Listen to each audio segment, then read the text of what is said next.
There we go. A very good afternoon, everybody. Welcome to this Licensing Subcommittee e-meeting. My name is Gareth Sykes. I am the Governance Officer for this meeting, and I will begin the meeting by just very quickly going through the remote meeting protocol. So please bear with me before we begin the formal agenda. So the protocol is as follows. Only speak when invited to by the chair. If you wish to speak, please raise your hand and direct all communication via the chair. Will everybody please ensure their mics are muted when they are not speaking, apart from the chair, who does not need to mute their mic. When speaking, please be succinct and do not exceed the allotted time frames highlighted at the start of the hearing and contained within the agenda meeting papers pack. If you're referring to a specific page or picture, please refer to that specific page or picture, please. If you have any technical difficulties, please use the chat function in Google Meet. Raise those IT issues. Please do not use the chat function for putting formal questions to the committee.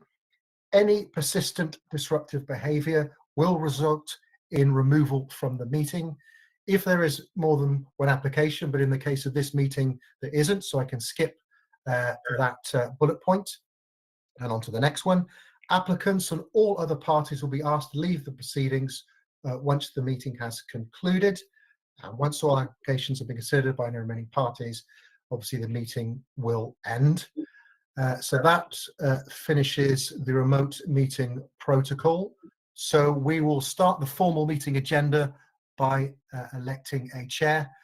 Councillors, please. Could I nominate Councillor Snell, please? Agreed. Thank you very much for that nomination. I'm happy to do it. And we will get straight on with the agenda. So, agenda item 2, apologies. Well, first of all, let's welcome all present. It's quite a short agenda today because one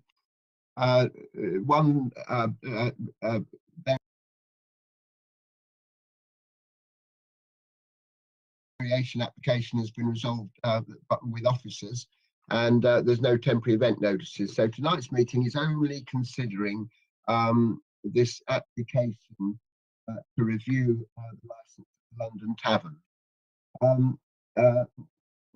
I mean, I'm Peter Snell, I'm the chair for the meeting, and I'm also a councillor for Dalston. Do you want to introduce yourselves, Anya? Yeah, Councillor Anya Sizer, Hoxton Eastern, Shoreditch. And Councillor Root? I'm Penny Root, councillor for Victoria Ward. Okay, so we've had no apologies for absence, so everyone who was supposed to be here is here. That's agenda item 2. Agenda item 3, declarations of interest. One reason we say which ward we come from is we're not supposed to sit on this committee to consider applications in our own ward. But clearly this review does not reference our own ward. Do any members have any declarations of interest? No, I'm seeing nods. No, I don't have anything either. So that's fine. We're whistling through this. Agenda item 4, minutes of the previous meeting. They look the same as the ones that I amended and approved with Amanda in advance of this meeting. So I'm very happy with them. Are other people happy with them? I don't know if anybody else was there. Okay, looks like they're... Thank you very much, Chair. Okay, thank you. So agenda item 5 is where we look at procedure. Now, because originally this agenda was prepared for a review and for a variation application, there's 2 different procedures set out here. The key thing about a review is it's the person making the review, in this case asking for the review, in this case Rockwell Charles, who will make the application to this committee, and then we will go through everybody having their say so we can make a fair decision. If I look up, that is type C, which is on page 19 of my papers. I could go in detail or I could just leave it. I mean, I think the key thing we would say is keep it brief and to the point. We will ask for clarity so we understand exactly what point each person is making, and we will have an extensive discussion period where we'll be fairly open about where we're coming from, give you a chance to challenge anything that you think is unfair when you come to your summing up at the end of the procedure. But we're starting off with Rockwell, and then we'll take each person in turn. So I think that's enough. If anyone's got any questions on procedure, stick your hand up now and I can go through it. Aha, I see. Super. We haven't introduced you. Is that what you're saying? Yeah, I have to introduce the report, Chair. Okay, so let's start introduce the key officers around the room. So do you want to start off, Super? Sorry, Chair, you want me to introduce the report? I was thought perhaps we could introduce officers now, Yeah, and then you can introduce the report. Then they'll know who you are. right. I'm Subhash Sriramana, Principal Licensing Officer. Lovely. So Rockwell, do you want to introduce yourself? I'm Rockwell Charles. I'm the Senior Environmental Protection Officer. Thank you very much. Amanda? You're on mute at the moment, Amanda. Sorry, good afternoon, everyone. My name's Amanda North and I'm a solicitor assisting members this afternoon. Thank you. Okay, and Amanda, we welcome Amanda coming in anytime she wants to make sure we do everything according to the book and the legal rules and everything. Gareth, do you want to say what your role is? I'm the governance officer and I'll be taking the minutes for this meeting. Some of you I would have been in contact with before this meeting to send you a calendar invite. And also I would have published the papers 5 clear working days before the date of this meeting. Okay, we won't introduce Mario. Mario is the strength in the background that makes all this online stuff work, but he's shy of publicity and hides behind that magnificent picture of him in a bow tie. So we'll leave Mario out the question. We know he's there to help us if we get into trouble. David, do you want to say who you are? Thank you, Chair. Good afternoon. I'm David Chair. I'm Team Leader for Licensing and Technical Support, and I've made a representation on behalf of the Licensing Authority. Okay, thanks very much. So, Guy, you, I understand, are here to represent the licensee. Who's going to be speaking today? I see he is here as well. Do you want to just introduce yourself? Yeah, can I just clarify a point there? I'll be speaking on behalf of the licensee chair. You'll note that they're listed as James Kearns. Unfortunately, James has been called away to Ireland. So Mr. Thomas Kearns, the licensee, is being assisted by his stepdaughter who's sitting with him. Okay. Oh, we don't have a problem with that, do we? Amanda will doubtless tell us if there's any problem with that, but it looks fine to me. She's smiling happily, so that's good. Okay, so I think we are now ready to start Super. Now everyone knows who we are. There are other persons, i.e. neighbours, who have originally complained, and we will consider what they've written to us, but they don't appear to be at the meeting at the moment. They would get their 5 minutes to say their piece if they were here, but just because they're not here, that doesn't mean we don't consider them. We have read their written and, in fact, some video evidence they've submitted. So we will still take that into account. Okay, Super. I think I've covered everything. You can kick us off now. Thank you, Chair. Licensing Service are in receipt of an application from the Environmental Protection Authority for the review of a premises license under Section 51 of the Licensing Act 2003 for London Tavern, 92 Rendlesham Road, on the grounds of the prevention of the public nuisance, as stated within the report. Representation remains from the licensing and other persons. The premises license holder has submitted some additional information on proposed conditions. This document has been circulated. I have nothing else to add. Thank you, Chair. Thank you very much. Well within the 5 minutes allowed. Any questions? Any clarification required? No? No? Okay, straight on to the applicant's case. So in this case, the applicant is Rockwell Charles from Environmental Protection. Rockwell, please clarify exactly what you're after in this case. We may need some clarification, but we have been sent correspondence that you have had with Guy Hicks. And I'm not 100% clear what you're asking for now. So if you can absolutely lay that out and lay out the reasons, that would be great. Thank you, Chair. Roughly how much time do I have to present? Well, on here we say 5 minutes, but 5 minutes, okay. if we don't know what you're asking for Okay. in 5 minutes, we may well ask you a few questions. Right, okay. To summarize, I believe everybody's received the documentation in relation to the application for the review. It's been brought by Environmental Protection, a responsible authority under the licensing objective, the prevention of public nuisance.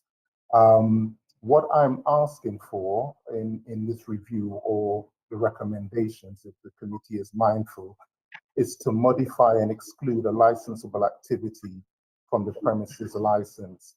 What I'm requesting is that live music and recorded music is given a renewed effect to recorded music as entertainment between 8 a.m.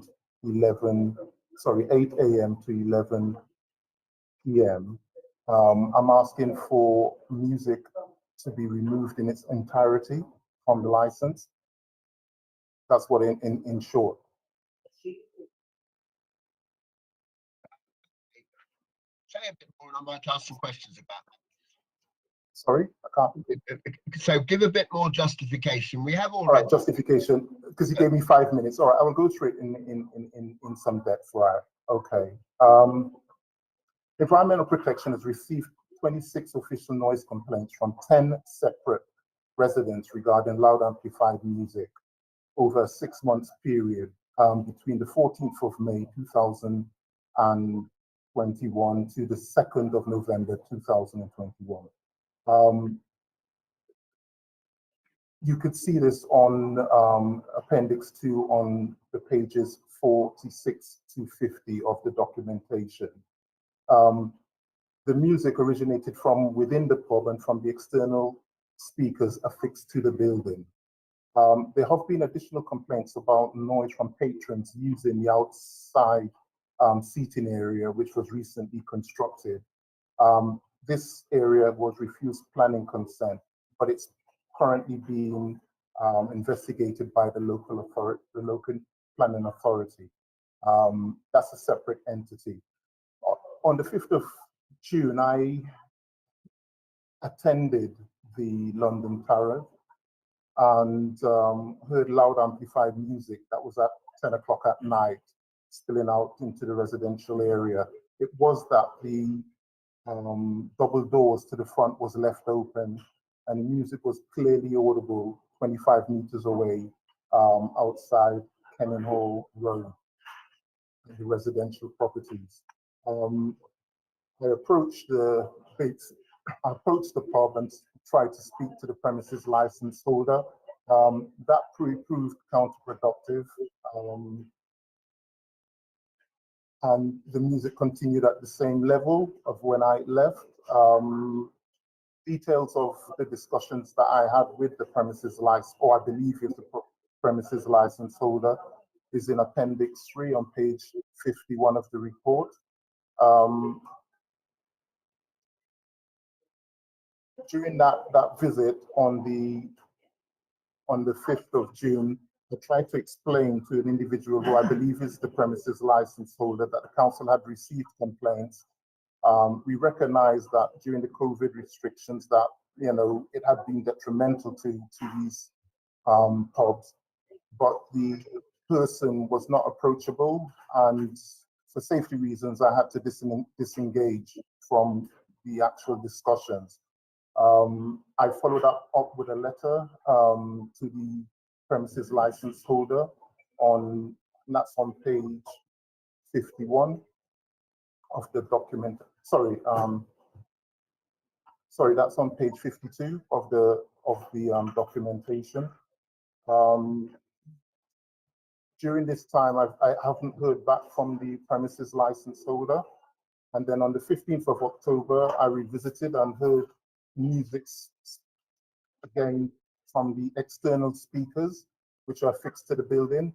I visited the London Tavern yesterday, the 28th of January. The speakers are still there. They have been disconnected, but they're still affixed to the building. From what I gathered, the applicant has not engaged with the local authority, has not once responded to myself or addressed, sent any letters or correspondence in response to that. Residents have complained, and I believe up until this date, we've received 5 extra complaints, the last being on the 5th of February with regards to loud music emanating from that establishment. Okay, and that's the evidence. Yes, I think I've certainly read all the papers, and clearly in the end we have got a response, mainly by Guy Hicks, as far as I can see. Just a few questions of clarification, Rockall. Okay. Did you ever identify exactly who it was? Was the person who was aggressive and abusive to you when you first tried to deliver your duties as a council officer? Not to this date, no. So we don't know who that person was. And did you ask for the designated premises supervisor, or you asked for the licensee, but you never actually knew whether that was the licensee or not? When I attended the actual London Tavern, I went inside, I asked the barmaid, could I speak to the premises license holder? She pointed to an individual, an elderly man who approached me and seemed to have some dealings with the premises. I've asked for his name several times. He refused to give his name, or declined to give his name at that time. Okay, so it could have been James, because obviously we can't see James because he's not here today. It's an elderly gentleman, yes, an elderly gentleman. Yeah. Okay, so can I just check? This is what I don't understand, and we've got to get this off to a clear start, and Amanda can put us right legally. I'm looking at the exchange of emails that you had with Guy, and what I'm understanding is originally you wanted us to remove regulated entertainment. Yes. But basically on the licensed premises, if the license to serve alcohol, then they would still be able to play music from 8 to 11. Yes. And yet when I read these memos that you've copied to members of the committee and everyone on this call, you seem to be suggesting that you want no music at any time of, you know, between 8 to 11 or any other time. Exactly what are you trying to get out of this hearing? Yes, what I'm asking for is for them to remove music in its entirety. So what it says under that is to modify, under sections 1773, 177A, comments 3 of the Licensing Act, I'm requesting to lift the suspension of relevant conditions and give the renewed effect to recorded music as regulated entertainment between 800 hours to 2300 hours. I then further seek under section 1774A, A4 and 52(4)B to remove recorded music in its entirety.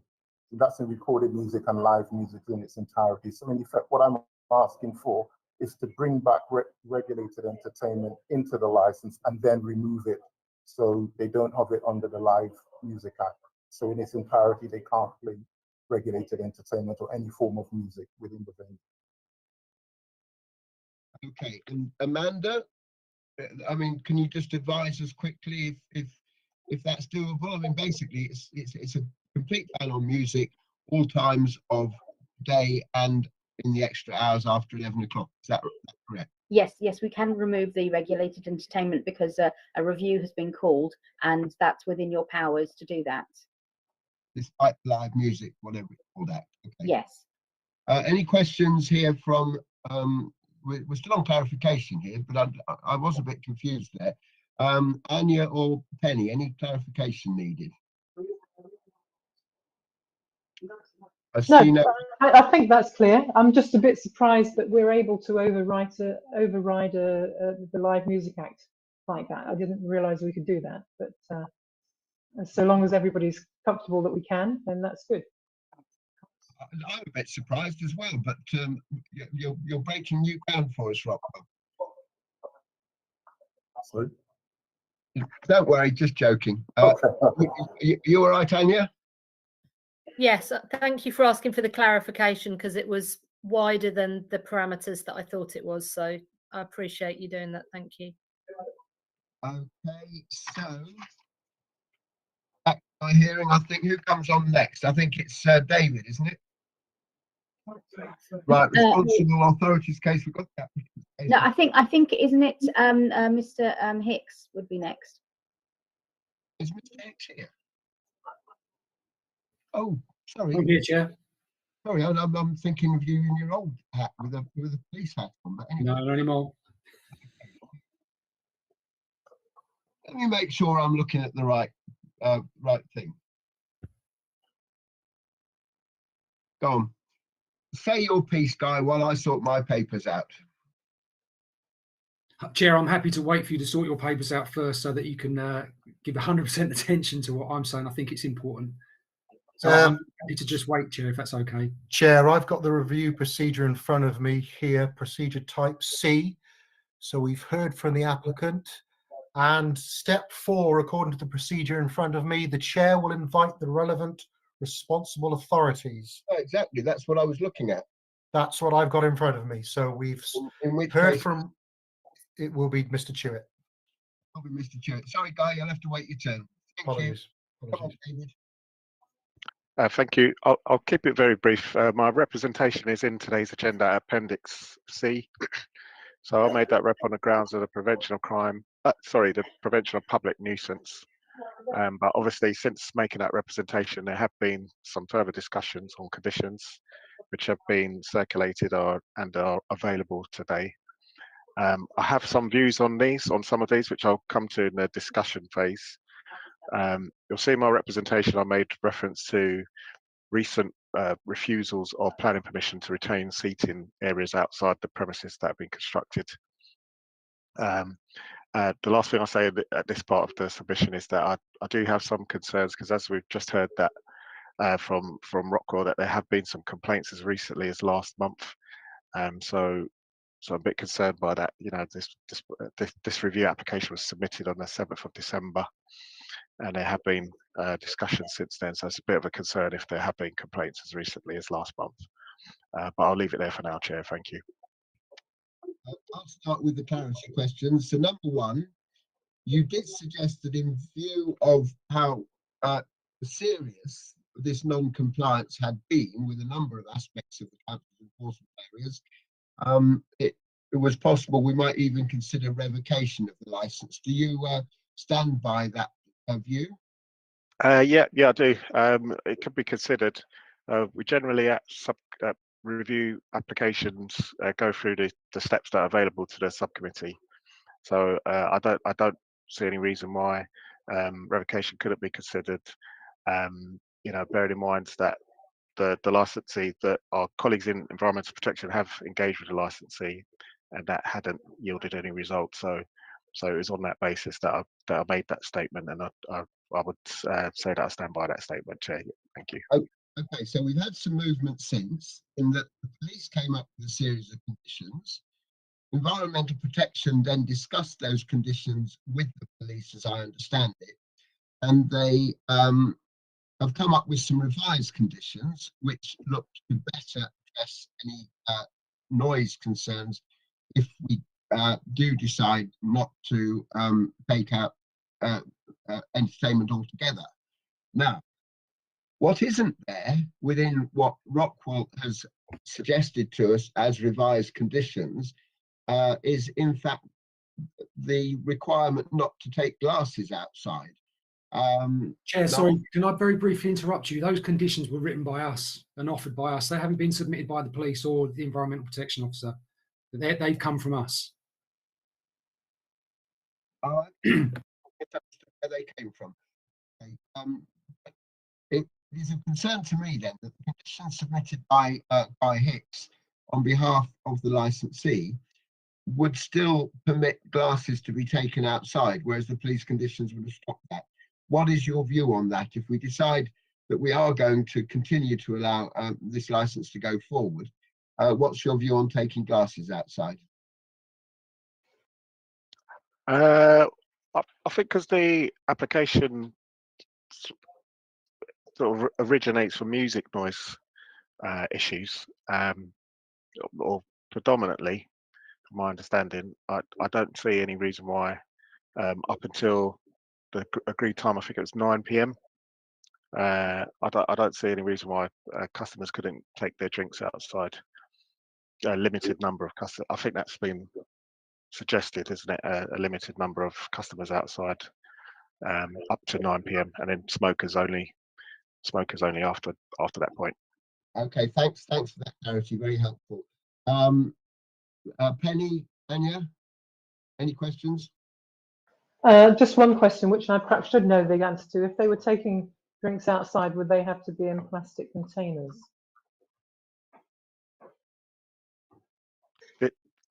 If I just respond to that, this pub does have an external area within its own demise, so I don't think it needs to be in plastic containers in this particular case. Okay. Councillor Sizer, you're happy with what Happy so far, okay. thank you. So I'm sticking with my guns now. I'm going down type C. I've now got the other person's case, I believe, and there are no other persons here. But as I've said, we have written evidence which will inform our decision. So we then go to step 6, which is the premises license. Well, basically it's you, Guy. So if you can do your bit and say why we should not take draconian action that David is suggesting. Thank you. Thank you, Chair.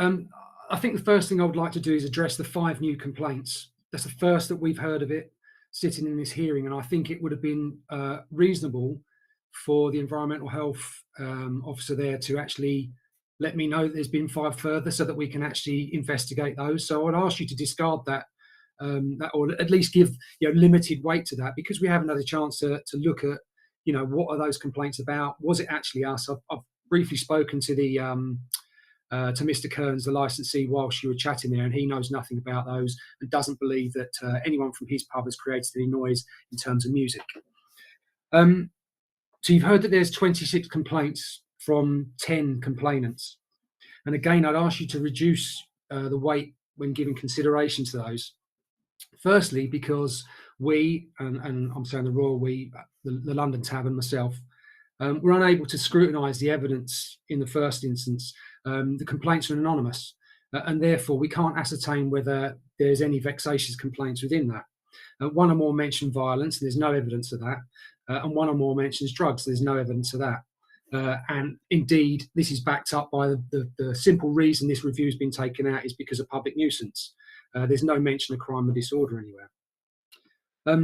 And I would also suggest that you, the committee, and this actual committee, all of us here are limited in what scrutiny we can make today, as the complainants aren't here. They're not here to actually, allow their evidence to be scrutinised. There's only 2 complaints that have physically been witnessed by the EHO, and one was during an enforcement visit where he had a conversation with this unknown male. And the second one is what I would describe a drive-by visit. He's pulled up, listened to the music, could hear it was coming from the London Tavern, and has driven away. So out of that 26, only 2 have actually been substantiated. And I think that is actually mentioned in Mr. Charles's Appendix A. Having said that, we accept that there has been wrongdoing in terms of the noise issues, but we don't entirely accept that the London Tavern is fully responsible for every single complaint that's been made. There are flats above where there have been rogue tenants in there with loudspeakers and having their windows open during the hotter months, and they've been playing loud music. And unfortunately, the London Tavern has been used as a landmark, and assumptions have been made that it's always them that cause the noise. Granted, we accept that we cannot evidence this, but to be fair, on balance, neither can the EHO evidence that it hasn't happened. I've advised the client from now on in that if any music is heard that's nothing to do with the London Tavern, he needs to start gathering his own evidence in order to protect himself going forward. Mr. Kearns has run the London Tavern without incident for 32 years. I'll say that again, he's run without incident for 32 years. and that's say for the current reason that he's before you. And obviously that those particular incidents have occurred during, a world pandemic. He has, like most publicans, been under extreme financial pressure during the pandemic to try and keep enough money coming in to keep his business afloat. Having looked at the London Tavern licence myself, and you accept my background, it's clear that it is an old licence and it is in need of updating in order to make it workable for all those involved. And I include the enforcement authorities as well as Mr. Kearns himself. So to that end, I drafted a number of conditions. I think there were 15 there initially, and they are on page 3 under the officer's observations, paragraph 9.1 in the bundle. Comments were received from the police, and they've withdrawn their representations on the basis that the conditions will prevent future noise and antisocial behaviour. And from the applicant for the review, Mr. Charles, has also asked for an additional couple of conditions / amendments. We also accept Mr. Charles's request to remove regulated entertainment from the licence, and in addition, we will voluntarily remove Mr. Kearns as the DPS.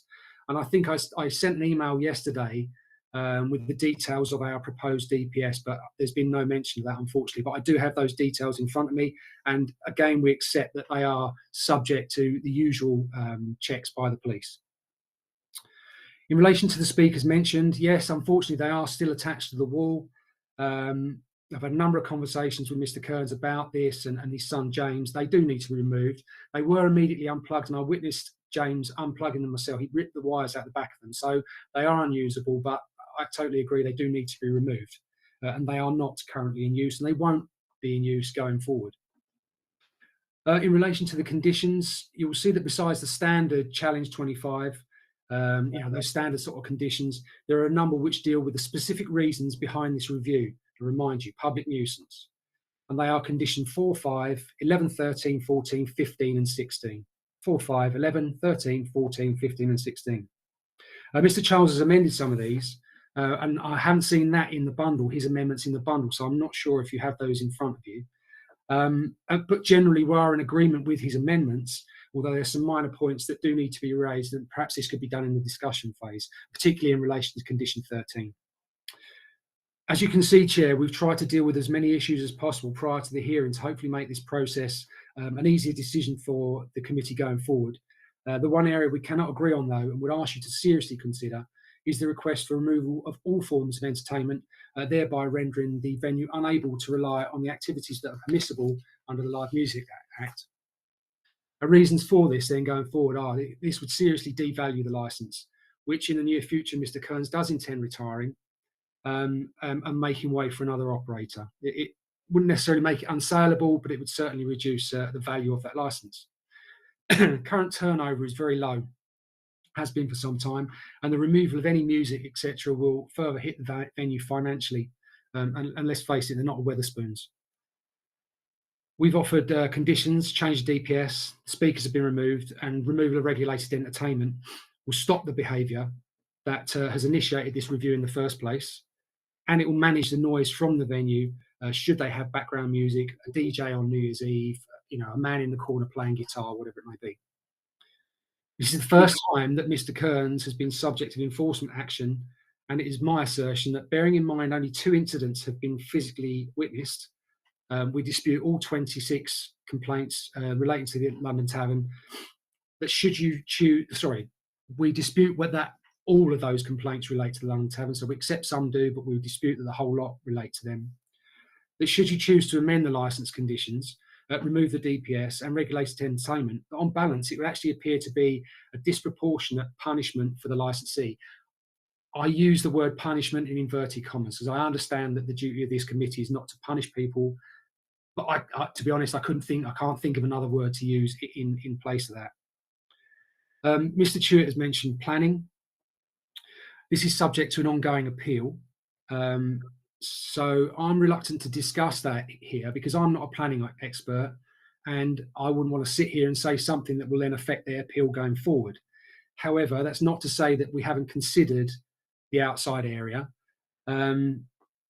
should they indeed actually win their appeal.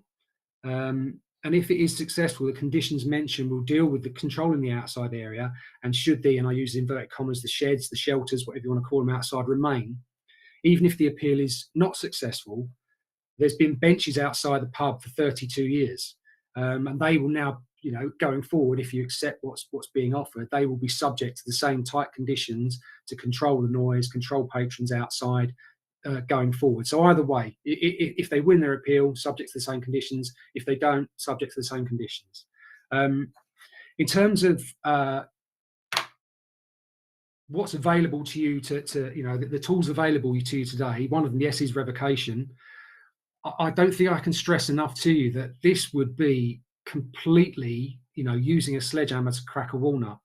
At the end of the day, the complaints have all been around excessive noise, antisocial behaviour because of doors and windows left open or the speakers outside. And I think, and I'd like to think that going forward, you'll see that the conditions available, changing the DPS, etc., etc., etc., should all address those concerns. So revocation shouldn't really be on that list, Chair. You know, this is not a serious matter in terms of, you know, if you're in comparison to, you know, a stabbing in a venue, a shooting, violence, etc. None of that has been mentioned. And the reason it hasn't been mentioned, because it doesn't happen there. It's a locals pub. It's old chaps going in for a couple of beers, you know, at their lunchtime, and the same in the evening. And Mr. Kearns informs me he doesn't always use his licensed times. A lot of the time he's shut by 9:30 because there's no bugger in there. I'll leave that at that, Chair. I think I've wasted enough of your time. I think I've used up my 5 minutes, possibly more. Thank you. Mr. Hicks, so to summarise, what you're suggesting to us is that we take no action to revoke any part of the licence or remove any conditions, but we just adopt those new conditions, and you're saying those are the police conditions with the amendments you've since submitted. Sorry, Mr. Charles, I'm abusing my position as chair slightly, but tell me, when will we send the conditions with your amendments to them? I think I'm still working off a previous version. The conditions which Mr. Hicks is referring to is the conditions which was agreed by the police. Environmental protection never agreed with those conditions. But what's happened, the police would be dealing with a crime and disorder. We would deal with more of the public nuisance aspect.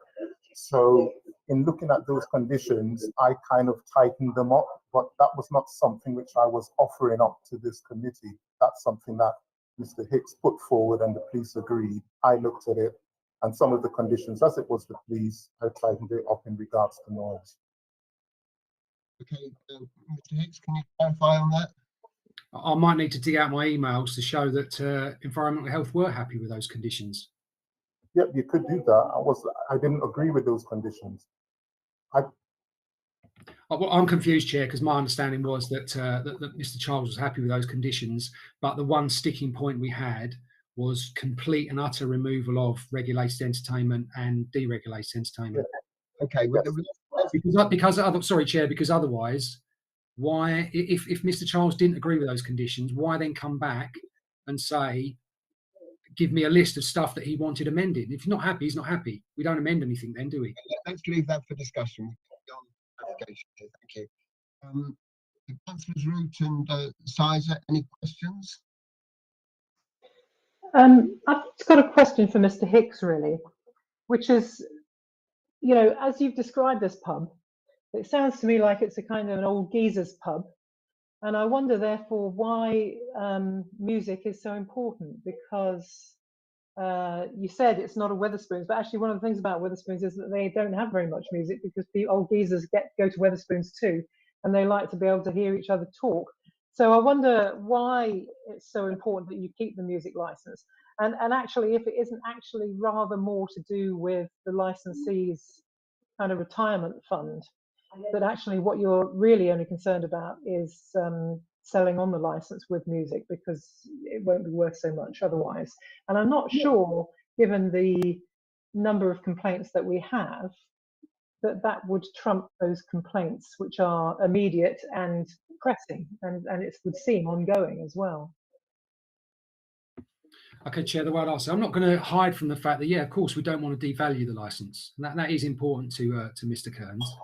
But I would reiterate again that the complaints that are before you are unscrutinised. We haven't been able to fully drill down and look at where those complaints are coming from. I'll give you an example. Old geezer gets thrown out, hears there's a review, and decides he's going to throw in a vexatious complaint. We haven't been able to, to look into that to decide whether that has actually happened. But I would also say that the whole review is around public nuisance, and there's some quite. I mean, maybe Mr. Chewett would disagree with me. I think he wants to talk about the conditions, but I would say there's some fairly stringent conditions there that deal with the noise going forward. Now, you're quite correct. It is an old geezer's pub, but even old geezers like to have a bit of music sometimes on New Year's Eve. Certain situations like that. So, we don't want to completely have that removed from the license, because there are opportunities for the licensee going forward to have, the odd, maybe an acoustic guitarist in the background, etc. You still need to make a living. Some legal advice at this stage, Amanda. If I have understood this correctly, the bulk of the evidence about noise is based upon complaints registered to the Environmental Protection Service over a period of months, where anonymity, and we would generally defend the anonymity of people making noise complaints, particularly if some of them feel that they might be intimidated if their names get out. Are we looking here at a judgment made by our environmental protection officers that have therefore looked at the complaints they've received and judged them to be both genuine and well-founded? Can you just say whether that's an admissible form of evidence for us? Yes, that's correct. The officer would have gathered the information over a period of time. He said it was over a period of about 6 months. And so, this review wouldn't have been brought to the committee lightly. He would have had to ensure that there was sufficient evidence there to prove that that the nuisance did exist and was an ongoing issue for complainants. And also, he's mentioned that they had recent complaints up until last month, so that's still been an issue. So this isn't something that's just happened on a one-off. There have been separate dates and incidents that he's cited, which you can rely on. Thank you. We can interrogate Mr. Charles, obviously, in the discussion phase. Mr. Hicks, I see you have your hand up again. I would still underline the fact that, evidence has got to withstand scrutiny. There's got to be evidence. We can't even sit here and question the people that have raised those issues, these complaints, because they're not here. I was going to suggest that maybe they're not here because, the issues have died down, but we can't even, I know we've mentioned this fresh 5 complaints from November onwards, but again, we've had no sight of those, and I don't think it's fair for this hearing, fair for the licensee to have those 5 complaints raised when we haven't even seen them ourselves. This is we could have been shut. This is getting I'll let Amanda come back, and we will move on to the discussion where we'll be asking Mr. Charles the basis on which he feels the complaints are justified. Amanda, you want to come back? Yes, I'm coming back. Chair, I just wanted to mention, I hope you don't mind me saying, but your microphone isn't very clear. You're breaking up a bit, so just to make you aware that if you could be as close to the microphone. Secondly, through the chair, whether Mr. Rockwell can clarify why it is that these complaints were not sent to Mr. Hicks, that he's saying he hasn't had sight of, and also Mr. Hicks, through the chair, did your client make any attempt to contact local residents to try and resolve any issues that may be the case? So if you can address those, thank you. Mr. Charles first. Right. One of the reasons is, and I do apologize that I could have sent you this on earlier, but Mr. Hicks was aware that I was on leave until the 28th of this month. So I've just returned on Monday, and before the committee, I've looked within the complaints logged against number 92. And those are the 5 complaints. I can actually, I believe, share a screen with those complaints if it is, but they have been redacted in that regard. Environmental Protection's main remit is to ensure that residents could use their premises and are not unduly affected by noise. So I do understand that with the license, it may, in removing the regulated entertainment, it may make it unattractable. But we've had ample times to resolve this matter since June last year. It's a pity that Mr. Hicks wasn't brought forward, and because he seems, from the discussions that I've had with Mr. Hicks, he was getting round to the actual premises license holder. Unfortunately, it's a job which we do. We do go to a lot of licensed premises and speak with license holders, and we've never had that response before. Residents, rightly so, wrongly so, basically have come back to me and said that they, on no account do they want to approach the licensee because of fears of retaliation. I cannot, my experience that happened on the 5th of June, I was surprised in myself. I've been working within the field of environmental protection for 25 years, and I've never experienced that from a premises license holder, if that was the premises license holder. So I can see what the fears of the residents are in these regards. Okay, thank you, Mr. Charles. That's plenty, I think, on that front. Other councillors, Sizer and Root, any questions? We're still on clarification just at the moment. I don't know if it's more clarification or discussion, but in terms of the pub garden, that seemed to be a reoccurring theme, fairly recently built, in terms of noise nuisance as well. So that does seem to be the two reoccurring themes of the external speaker and then the pub garden for the noise problems. So just wanting to, I mean, saying that we're dismissing most of the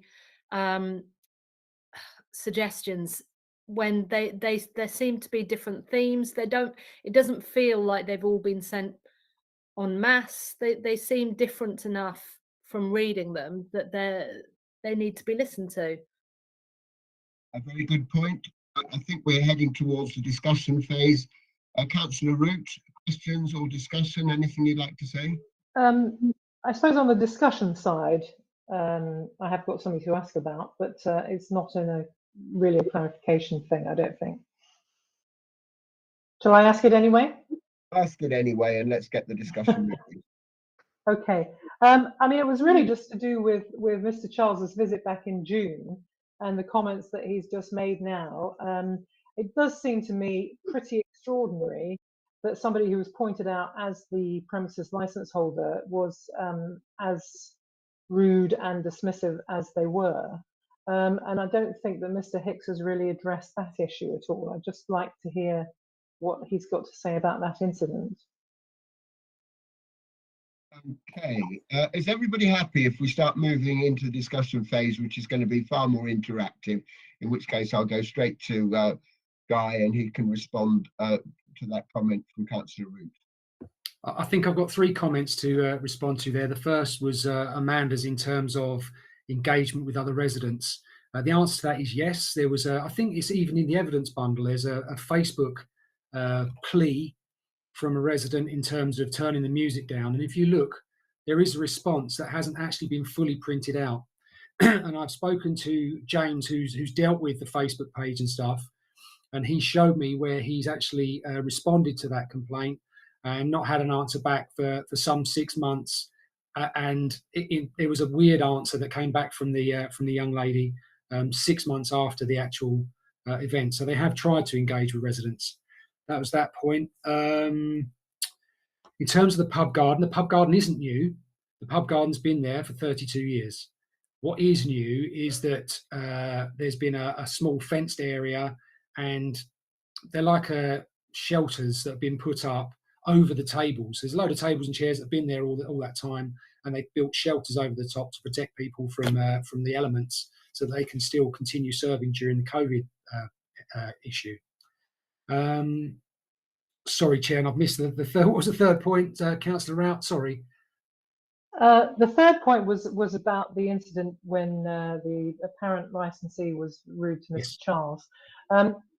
but I'll just add another thing while I'm on to try and save time, which is really, I mean, one of the things that occurs to me is that this could be caused partly as a sort of classic pandemic problem, where more people were using the garden than would normally use the garden, more people were at home than would normally be at home. I wonder how much of a role you think that's played in the way that all of this has escalated. Thank you, Councillor Rao. I'll try and address the rudeness side of things. At the end of the day, you know, the licensee was under extreme pressure during this time. It makes no excuse for the way he spoke to Mr. Charles, and I think he's pretty sorry for it now because he's sitting in front of you having his license reviewed. I'm slightly concerned that, you know, we're talking about residents living in fear, and Mr. Charles, you know, had to disengage because he was fearful. Now I know that environmental health, etc., all the enforcement agencies sit together on a panel. They have a meeting about relevant venues, and the police chair that meeting.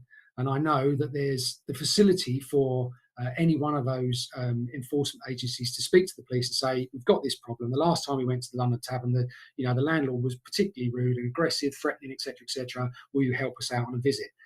That hasn't happened. So I'm just a bit concerned that, you know, the pudding's being a little bit over-egged. Needless to say, you know, Mr. Kearns is sorry for the way he has spoken. And, you know, I'd like to have been involved a lot sooner than I was, as has already been identified. But we are here to discuss, you know, going forward. And it is all about noise. It's all about public nuisance. And yeah, you are right. You know, we've gone through this pandemic where everybody's scrabbling around trying to make a living. Everybody's scrabbling around trying to understand the rules that were changing on a regular basis. And, you know, mistakes have been made and people have been affected. Like you say, the public are at home all the time, or have been at home all the time during that period. Licensees are trying to make a living, and the two have clashed. I think the point I would like to make is that going forward, you know, are you satisfied that the conditions that we've offered there to you, you know, removal of DPS and all the things that we're saying are enough to prevent that from going forward, causing further noise in ASB? I would say that they are more than enough in comparison to, you know, the allegations that are being made. I hope that answers it, Councillor Rao. Okay. I mean, I am loving. This is the stage at which I do encourage. If I'm chairing a meeting, I do encourage everyone to be honest about where they're coming from, because it gives you people out there a chance to respond when you're doing your summing up. I don't think we're there yet, but yes. Hi. Councillor Snell, I'm conscious that the legal officer has turned her camera off and her microphone off. Can I just clarify, Amanda, are you still on the meeting, please? Thank you, Amanda, for confirming. Apologies, Chair, for interrupting you. No, very good of you to do these things properly.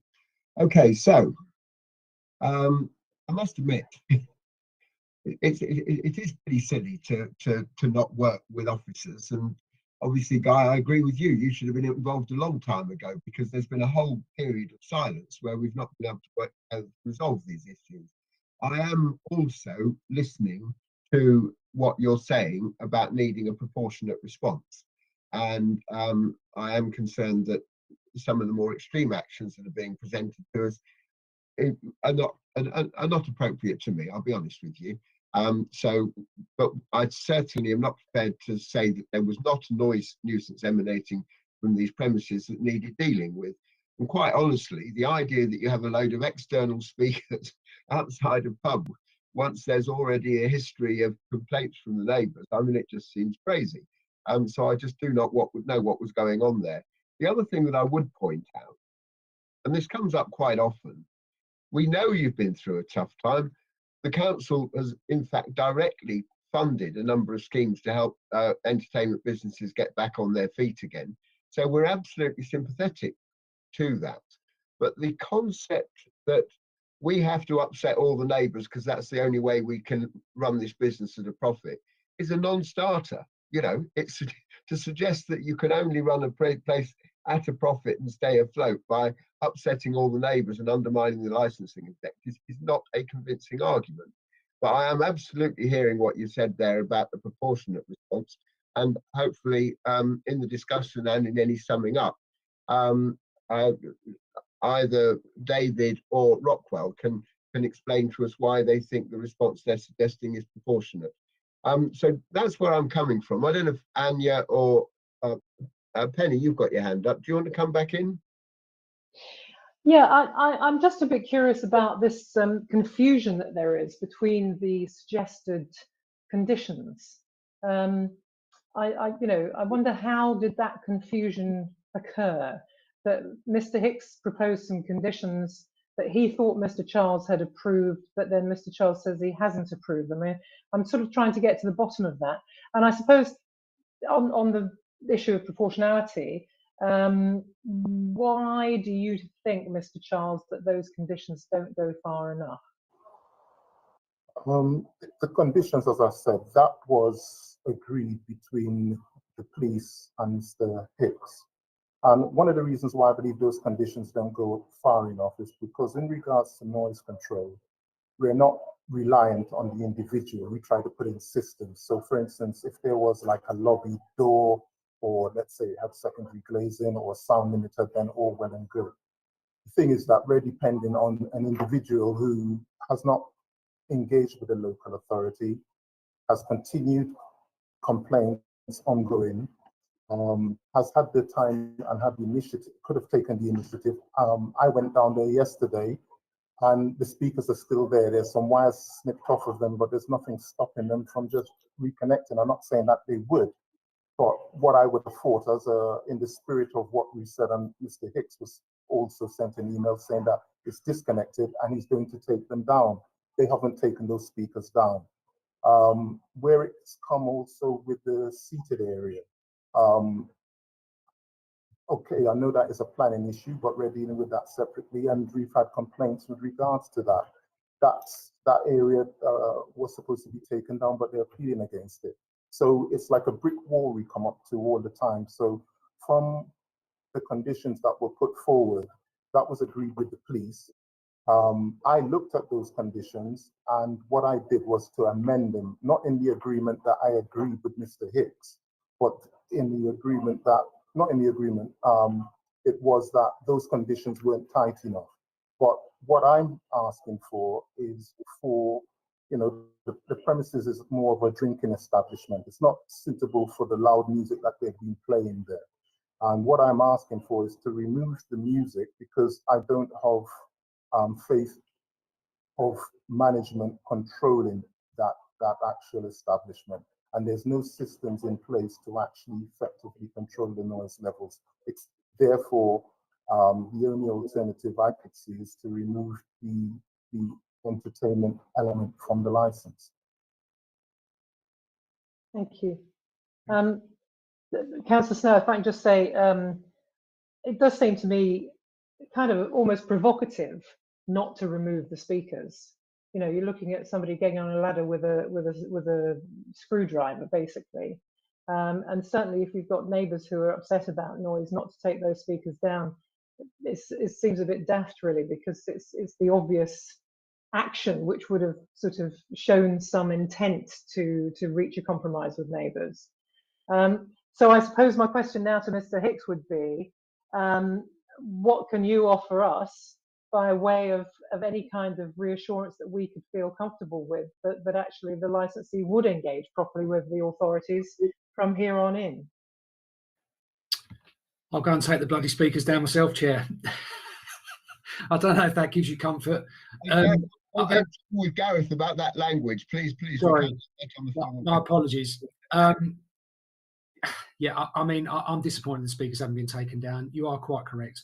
And I can only assure you in this public forum that I will strongly speak to Mr. Kearns and give him, some serious advice that, come on, you need to remove those, as in literally today. They need to come down. I think the other thing that we could do is, I still want to go on about the fact that we still only had 2 substantiated complaints out of that lot. So, we're still, it looks like this horrendous thing has happened, but it's still only 2 substantiated complaints. But in spirit of, we want to move on and move away from that, I've quickly spoken to the client, and we'd have a noise limiter as well. So that could be set at a level agreed with environmental health. So we've now got the conditions to deal with the outside area. No speaker, limited to 9 o'clock its use, limited to 10 smokers, etc., etc. But also we'll control the inside whenever there is regulated entertainment, which isn't going to be often. I accept you might look at me and go, yeah, whatever, but it isn't going to be often. But we'll deal with that by means of a noise limiter being fitted and set at a level agreeable with the EHO. The size has been waiting patiently. Do you want to say your bit, Anya? I'd just like to hear some reassurance about resident engagement. So we can argue in a way as to whether it's 2 or 20.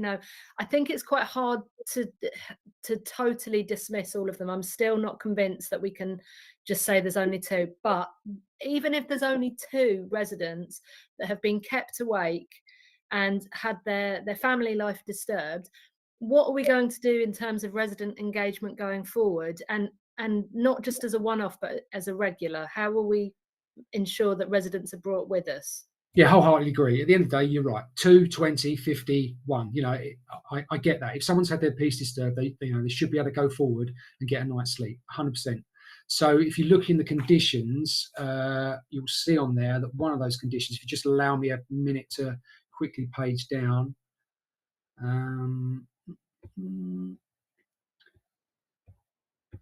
it is basically, where is it?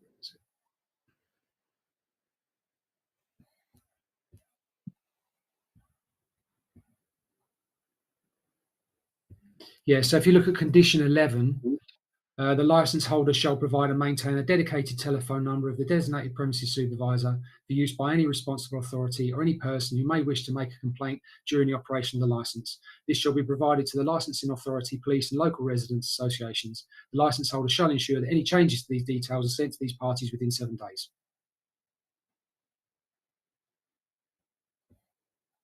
So there's going to be a designated telephone number that goes to someone from within the venue? The DPS. Okay. The person who's responsible for the sale of alcohol. If has been brought up that we're talking about some concern about people putting their, people publicly showing a concern over this venue, are they likely to ring directly? I wonder if that's going to be substantial enough. For if you've got a group of residents that potentially, and I accept that, potentially are already aggravated by this, are they likely to ring them? Or I think the onus needs to be more on you to be reaching out rather than the residents to be reaching in personally. Yeah, so yeah, I hear what you're saying. So we've got there've been residents have reached out on Facebook, and the venue have gone back to those residents and not had any reply back. There's been no engagement back. And if they're happy to do it on Facebook where there's pictures, etc., I can't see why they wouldn't phone in and say, listen guys, it's a bit noisy, can you turn it down? I'm not really sure how else we could approach that. It's a pretty standard procedure in most venues that they would have a phone number on display. Sorry, Amanda's stuck her hand up there. Through the chair, quarterly meetings maybe, or regular meetings at regular intervals to offer them the opportunity to come forward? Exactly. So I think there needs to be something regularly rather than just waiting for almost a crisis point to happen and then you ring in. I think a better show of willing would be if something is in place as standard, so there's ongoing dialogue, and then a place to ring in. So it's multifaceted. So we'd be happy to put that on our Facebook page, that on a quarterly basis, as you suggested, that if there are any issues cropping up, they'll have a meeting as such within the pub to which any residents are welcome to come along and voice their concerns. I'm not sure how that'd be conditioned, but I've said it in this forum. It's minuted. We'd happily have that as a written agreement, but I'm sure Amanda might cover that now. Thank you. Yeah, we have a standard condition for quarterly meetings, so we can add that to the last. Can I suggest that one way these concerns might be addressed is the commitment to get a new DPS, basically. Have you got anyone in mind? Yes, we've offered that, Chair. Yeah. That was part of our initial offer, was that conditions removal of regulated entertainment, change of the DPS was one of those. And we do have a person in mind who I believe is the barmaid there at the moment, so has experience of the venue, and obviously will be at the venue pretty much all the time because she's the barmaid. Right. Sorry, you broke up. I think you said, does she have a personal license? The answer to that is yes, but I'm not sure it's been issued yet because she's not long done her course, but I will clarify. Thank you. Can I just come back to you, Mr. Charles? Sorry, I have to be in the right position for this mic to work, so I hope I'm getting it right now. Mr. Charles, do you want to come back at these criticisms that in some way you've not visited enough? I mean, I'm dealing with casework in my own ward about outside gardens, and my residents are complaining that they're not being visited enough. And I personally don't understand why we're not. Are we able to use our community safety teams to go in and visit places when they are when they're subject to lots of noise complaints? What resources have you got, and how often do you get round places to check up on the complaints you receive?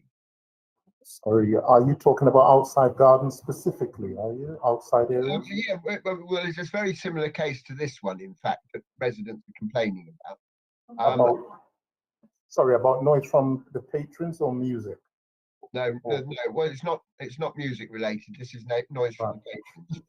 Usually, that would be a condition under planning. Usually, so for instance, if it were a planning condition, that would actually stipulate the use and the number of people. So that's the reason why with the London Tavern, the planning is getting involved as well. We can't serve, if they're patrons outside, we can't serve notices on the patron for talking. So from that aspect, it usually is a planning condition that would actually cover that area. Okay, so in this case, yes, the defence being offered by the licensee is that you don't really know what was going on because you don't visit often enough to check up. Yeah, I have visited that area a number of times. Those were the twice that I've noticed the noise. What I have is that I've got 10 complainants firing emails to me on a regular basis over those time periods. What I was hoping to do on the 5th of June was to engage with the licensee so that the complainants could actually build up a dialogue with the premises license holder. Unfortunately, even in my submissions, the premises license holder made a remark that I know who complained, I would sort them out. All of the residents, and I mean, environmental protection takes this quite seriously in bringing a review. It's not something that we would take lightly. And the reason why I brought this review is that I gave them ample time to adjust or to recalibrate. And there was no evidence of them doing this until Mr. Hicks came on board. And then we noticed a slight succession of the noise issues.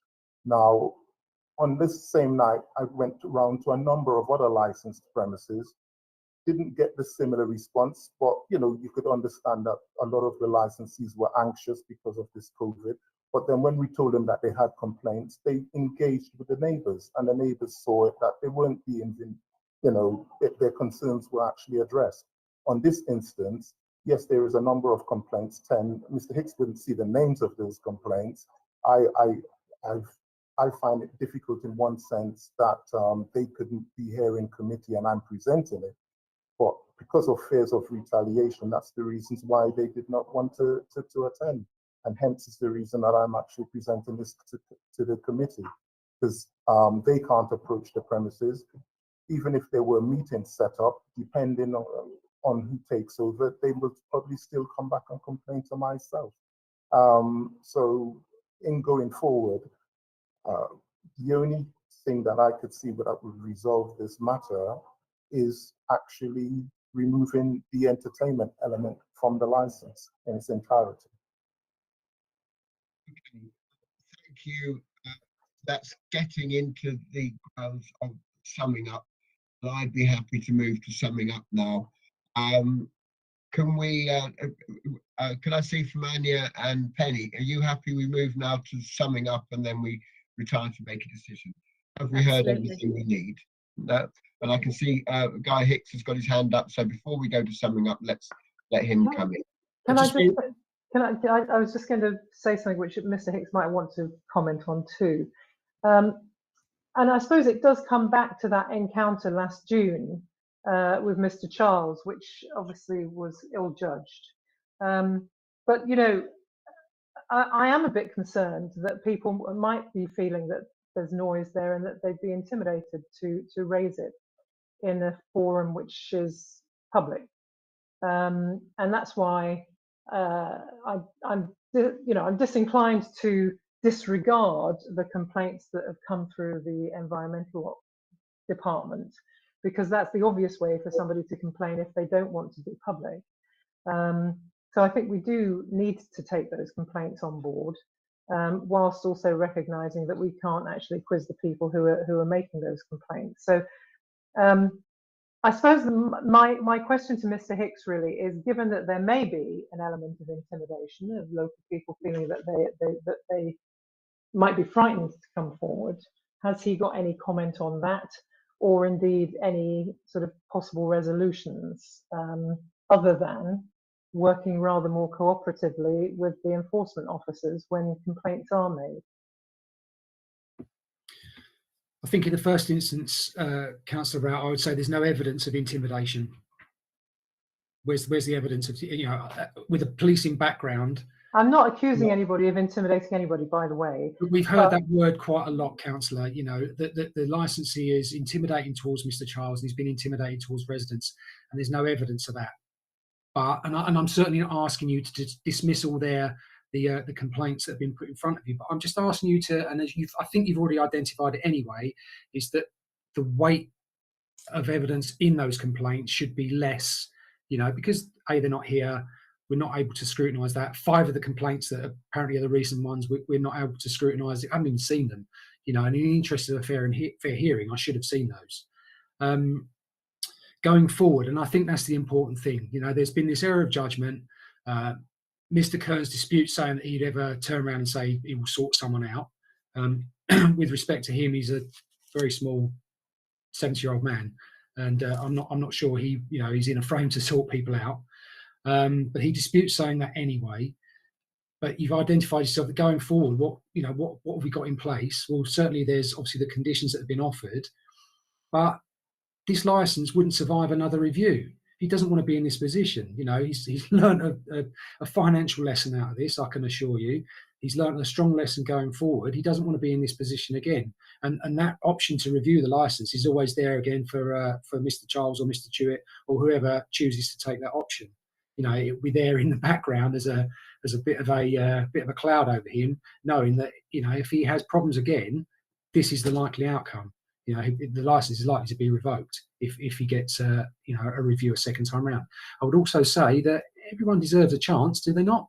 You know, one issue, I know it's a range of issues, but it's one issue, one review for noise complaints in 32 years. And that occurred during the world's largest pandemic, where everybody has suffered for various reasons. Thank you, Chair. If other councillors are happy with this, I'm keen to move to summing up. Yes, and in fact, in summing up, we normally take it in reverse order. So, Guy, you've done a bit of summing up already. Have you got time to get your thoughts together and just make your case for what you want us to decide and your grounds for doing that? Yeah, I think I've said most of it there, Chair, but you know, at the end of the day, yes, we acknowledge that there should have been some action on behalf of Mr. Kearns way down the line. We get that, but I'd like you to recognise that at the point of me being involved, you know, we're now not bending over backwards, but we're getting close to that to get the issue resolved. And, you know, we're not disputing that the conditions need amending, which we've offered. We're not disputing a change of DPS, which we've offered. We're not disputing removal of regulated entertainment, which we've offered. You know, the one thing we're asking is that the Live Music Act activity remains on the licence. And to comfort you going forward, the conditions, etc., etc., etc., the threat of future review is enough for that to remain on the license for Mr. Kearns going forward and be managed correctly so that he doesn't upset anybody in terms of noise, etc. Again in the future. Thank you, Chair. Thank you very much. As I say, other persons have given written evidence but are not here today. Take the responsible authorities case in reverse order to the beginning. David Tuitt, do you want to come back in and say, have your views changed as a result of what you've heard? What I would say is, so my comments, I guess, in relation to revocation that I made in the original representation, probably, I think we've heard enough, and I think the panel are of the opinion that that wouldn't be appropriate. I do, though, still think that the provisions under section 177A in the Act, so removing the provision for live music and recorded music, I do feel that those actions should be taken this afternoon. We've heard about concerns about the future on selling of the premises, but any future licensee or applicant would be able to deal with that by way of variation or new license application anyway. So I think, just given the history and the amount of complaints that there have been received, I think that it would be appropriate to remove those exemptions as set out in section 177A of the Licensing Act. Thank you, Chair. Thank you. Mr. Charles, can you sum up your case and say if you've heard anything that changes it? There has not been any change. I would still basically remove regulated entertainment in its entirety in section 177. The licensee had ample time to actually address these issues. I can actually understand it being during the COVID period and etc. But the noise affecting 10 people or 10 different residents indiscriminately affecting amounts of public nuisance. And based on that, this is a drinking establishment. Music is not an integral part of the business, and I would still conclude that the live music should be removed in its entirety. That's it.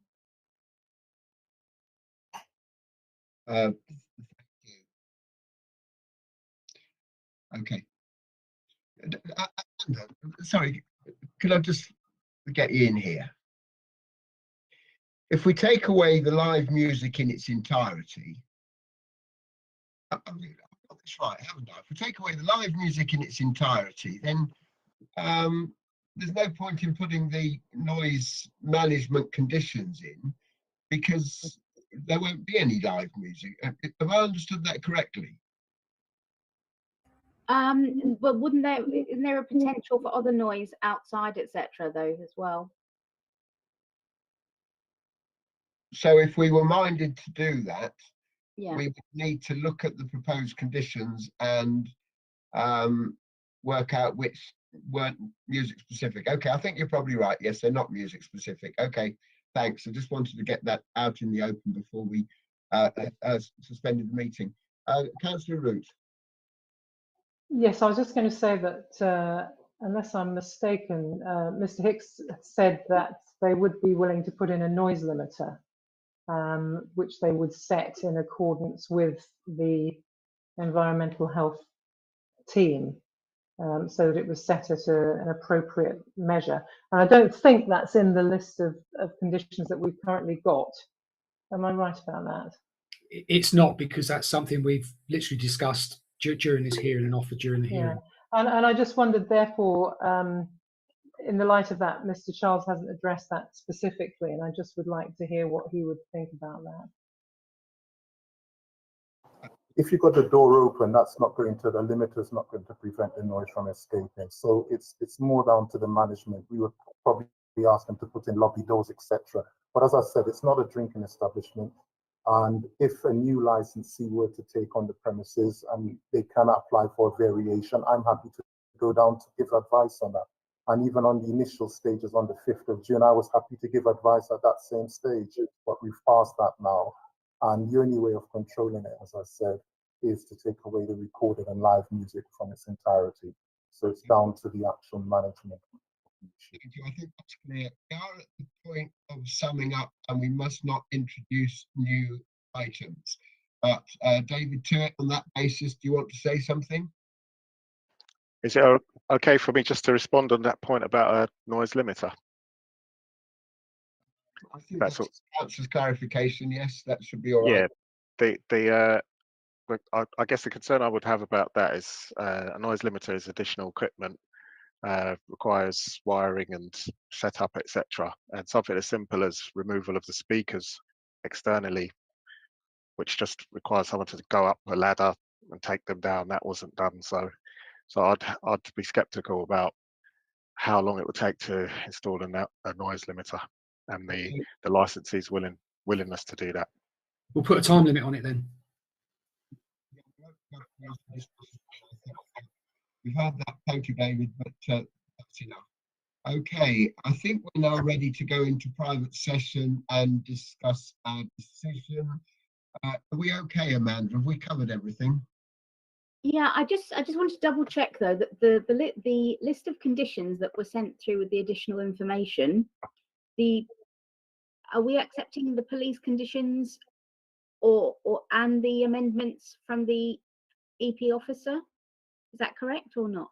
Let me just ask Mr. Hicks. My understanding, double check about that list. Yeah, my understanding, Mr. Hicks, is that the police proposed conditions were agreed with you, and what is being suggested by environmental protection is some of them could be improved. So all of the original police ones, and I understood that was the basis upon which they withdrew. All the original police ones were accepted, but some suggestions, some changes have been made to tighten them up. You're telling us that was actually the discussion with you, I think. So is that correct? So, Chair, yeah, the original 15 conditions that you'll see on page 3 under the officer's observations were my conditions. The police added 2 amendments to that, which we agreed with. And at that stage, that's our submission. Those conditions, no others. Because I think at the end of the day, Mr. Charles has been quite clear that he doesn't agree with those. I don't see why, we should start accepting his amendments at this late stage, when in my submission, those 15, I think it is conditions, cover the issues that have been discussed today. I hope that clarifies it. Chair, can I just ask Mr. Tuitt to clarify the position about those conditions? Does he feel that they're necessary, that additional list? I think some of them relate to... I thought they were different ones to what's actually in the report. I think the ones in relation to CCTV, sorry, I've just taken them off my screen for a sec. Yeah, those are the ones in the report, but I'm talking about the list, the additional, there's a separate list of proposed conditions with the amendments on it from the EP officer, Can I clarify for you? Yeah. Yes. So the conditions or the suggested conditions from Mr. Charles were rewrites of the conditions that were already on there. The issue I'd have with that is that some of them aren't enforceable. There's real issues that need clarification, and we're surely past that stage now.